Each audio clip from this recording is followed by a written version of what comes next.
So last kali Izzat nak terang yang atas ni. Apa yang banyak-banyak ni Izzat? Okey, apa yang banyak-banyak ni? Dah nampak macam buka Google lah, buka page Google banyak-banyak dah. Okey. So Izzat bagi tahu yang atas ni dia macam sama juga. Dia ada segmen-segmen dia. Ni, yang pertama layout. Layout macam ni lah semua ni. Yang seterusnya modeling. Modeling ni tempat apa ni Izzat? Ni tempat apa ni? Yang ni dia macam edit mode je. Yang ni dia tempat untuk kita buat kotak ni. Kotak yang biasa ni jadi kapal angkasa, kapal terbang. Okey, kita nak buat jadi kapal angkasa apa semua kat sini lah. Dekat modeling ni, dekat layout pun boleh buat juga. Cuma yang ni nak lebih nak lebih kemas lah buat kat sini lah. Okey. Yang seterusnya kita ada sculpting. Sculpting ni, yang ni kita takkan belajar ya dalam course Izzat ya. Sculpting ni kita gunakan hanya untuk buat karakter-karakter yang hidup saja. Contohnya macam nak buat manusia. Okey. Sculpting ni contoh kita nak ukir-ukir hidung dia, nak buat lubang hidung dia, nak buat bentuk badan dia, kita kena pakai sculpting lah. Yang ni kita buat untuk objek-objek yang hidup sajalah. Contoh macam naga, dinosaur, lembu, kerbau, manusia. Kita akan pergi dekat sculpting ni lah. Untuk kita ukir-ukir bentuk manusia, bentuk lembu tu macam mana. Okay. Sculpting ni memang memerlukan PC yang agak okey sikit lah sebab dia berat. Yang seterusnya UV editing. UV editing ni tempat untuk kita main warna je. Dengan lebih detail lagi lah. Texture ni pun tempat untuk kita main warna juga dengan lebih detail. Shading ni pun tempat untuk kita main warna-warna juga dengan lebih detail. Animation ni tempat untuk kita buat animation juga. Rendering ni tempat untuk kita tukar kita punya animasi tadi ke dalam video. Compositing ni tempat macam kita nak edit-edit lah. Edit-edit sikit. Okay, video ke apa ke. Yang ni tak berapa penting sangat. Scripting ni pun tak berapa penting sangat lah. Ini lebih pada coding dan sebagainya. Okay, sebenarnya kita boleh tambah lagi tau. Kalau kita tekan tambah, ni, kita boleh buat satu lagi 2D animation, boleh buat VFX, boleh buat video editing, kita boleh tambah lagi. Tambah lagi slot. Dia boleh tambah lagi slot.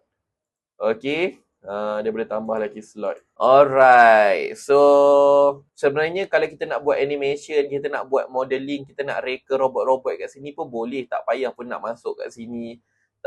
Kalau kita nak sculpting kat sini pun boleh juga, tak ada masalah. Cuma kalau kita main dekat tempat yang dihaskan untuk dia, lebih kemas lah.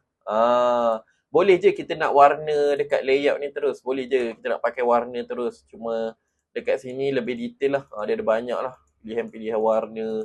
Yang ni semua ni lebih-lebih detail lagi lah. Okay.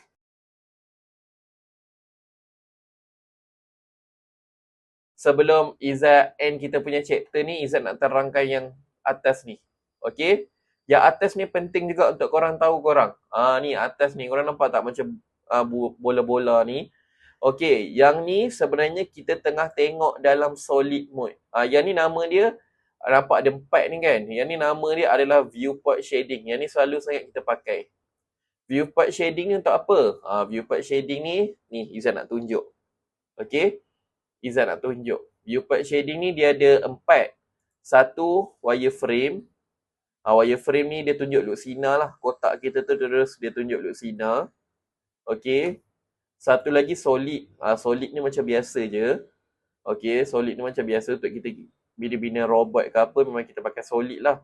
Yang ketiga ni, yang ni adalah material. Material ni tempat untuk dia tunjuk kita punya warna. Warna robot, warna kotak, okay, dan sebagainya. Yang last kali ni adalah render view. Render view ni adalah proses akhir. Proses akhir bila animasi tu dah siap. Okay. Kalau tak faham, Izzat tunjuk Sekejap, Izzat warnakan kotak ni satu. Izzat pergi dekat material, Izzat warnakan kotak ni, Izzat tekan new. Ni, Izzat ambil base color dia. Izzat buat kotak ni warna merah.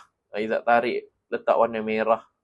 So dalam solid view dia tak akan tunjuk lah warna merah, kotak ni dah bertukar jadi warna merah. Dalam wireframe lagi lah tak tunjuk. Dia tunjuk Lucina je terus. Okay.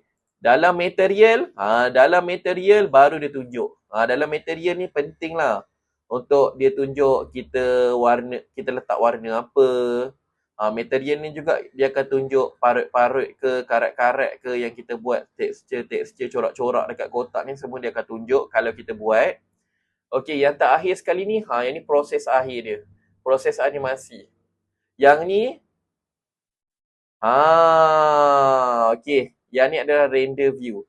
Yang ni lah yang kita akan nampak bila kita nak buat animasi nanti. Ni lah proses akhir dalam buat animasi. Okey. Video yang kita akan tunjuk dekat orang. Okey. So, solid view dia hanya tunjuk objek saja. Wireframe dia tunjuk luksina. Kalau material dia tunjuk tekstur, warna-warna apa semua. Kalau yang ni, dia tunjuk warna, dia tunjuk tekstur dan dia tunjuk pencahayaan dengan shadow, dengan bayang-bayang pun dia tunjuk. Contoh tengok ni lampu ni, Izzat tarik pergi dekat sikit. Tengok. Dalam material dia tak tunjuk. Dalam material dia macam gitu je. Dia tak tunjuk pencahayaan, dia tak tunjuk shadow. Tapi dalam render mode, ni barulah dia tunjuk dia tunjuk cahaya, dia tunjuk pencahayaan sekali. Material cahaya, dia tunjuk warna-warna material dan dia tunjuk pencahayaan dan shadow-shadow sekali. Kalau kita nampak dalam render ni kotak kita ni nampak kusam je, dalam video nanti kita tukarkan dalam animasi kita nanti jadi video sama juga. Yang ni lagi yang kita akan nampak kusam. Okey. Jadi dalam next chapter seterusnya, chapter kedua, Izzat akan ajar lebih lagi pasal property ni. Kita akan buat exercise sikit, kita akan bina kereta dan sebagainya. Dan kita akan belajar sikit macam mana nak pakai tool-tool dekat tepi ni. Jadi, jom kita pergi kepada chapter 2.